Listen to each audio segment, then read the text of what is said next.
So last night I was scrolling, as you do, and I found an interesting infographic posted by Adelaide Grand Prix on Facebook, depicting the entry list for the 1994 Australian Grand Prix.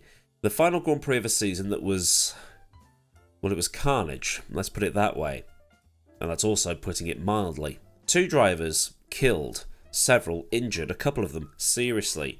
Barrichello was knocked about at Imola, Alesi damaged his neck, Leto did his back in, Lamy had a massive accident testing at Silverstone, Wendling had been sent into a coma at Monaco, Jos Verstappen getting set on fire at Hockenheim, and Brundle somehow escaping injury after taking a Benetton to the head at Brazil.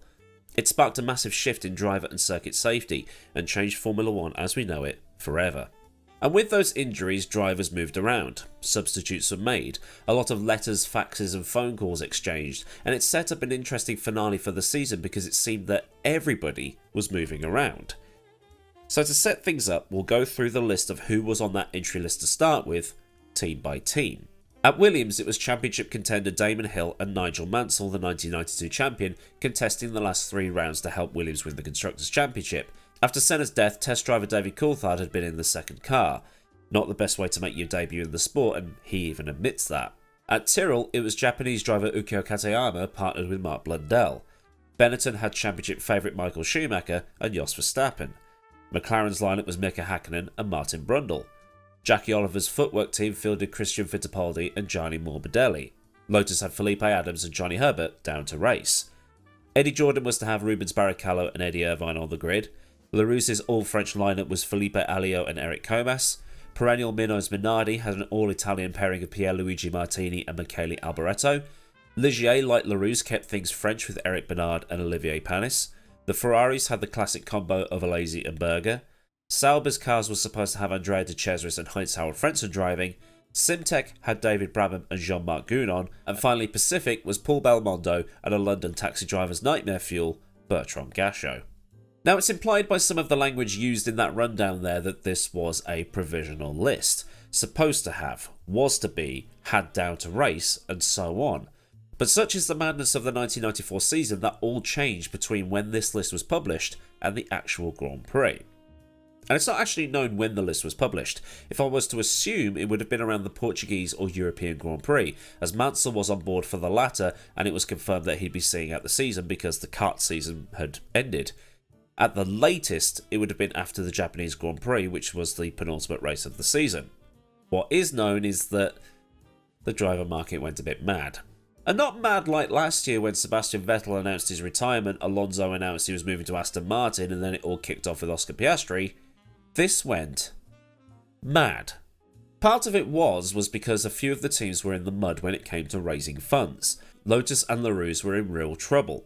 Simtek and Pacific were stuck at the back and needed cash quick, so had to rely on paid drivers. And you've obviously got Benetton and Williams chasing drivers and constructors' titles.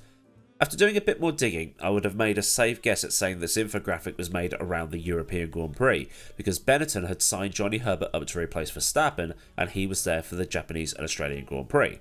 Herbert, that is.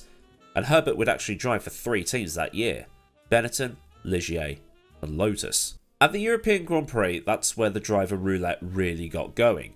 Herbert went from Lotus to Ligier, and Eric Bernard went the other way in a swap to partner Zanardi. Hideki Noda joined Larousse and Domenico Sciattarella replaced Gounon at Simtek.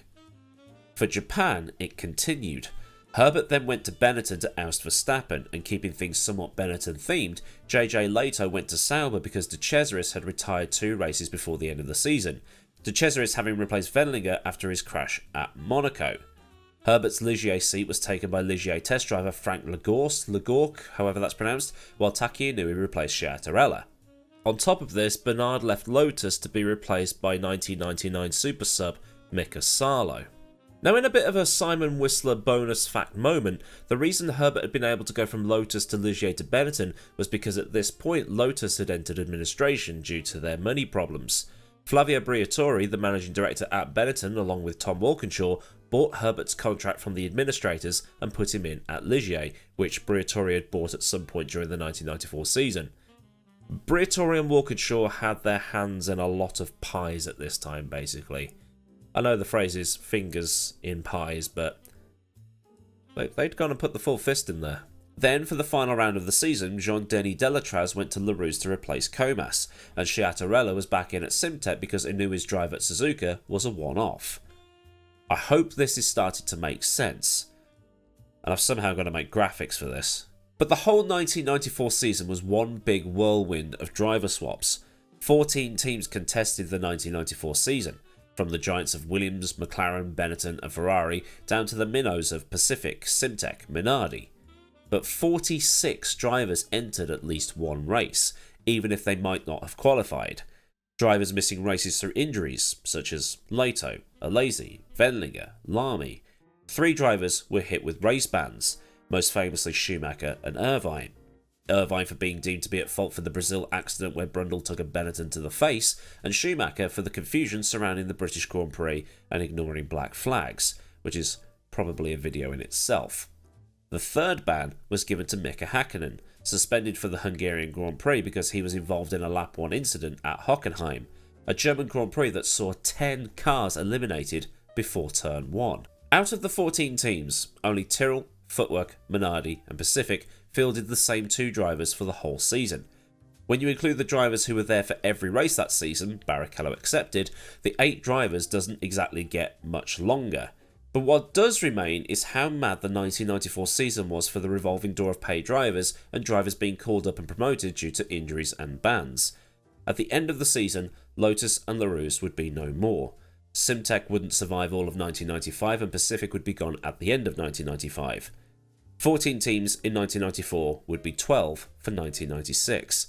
But at least the driver market was stable by then. But I will leave you with one last crazy statistic about the 1994 season.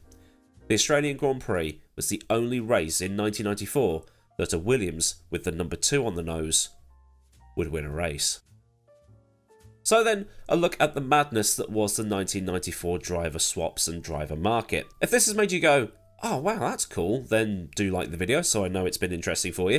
And if you want more deep dives into the motorsport history books, then get subscribed with the bell on so you never miss out on anything I do around here. Thanks as always to the kind folk at Patreon for the continued support, and if you want to help out with keeping things running around here, then a link to Patreon will be in the description, as well as links to Discord, socials and other bits and pieces. Well, there's super thanks if you just want to buy me a coffee or a sausage, bean and cheese slice.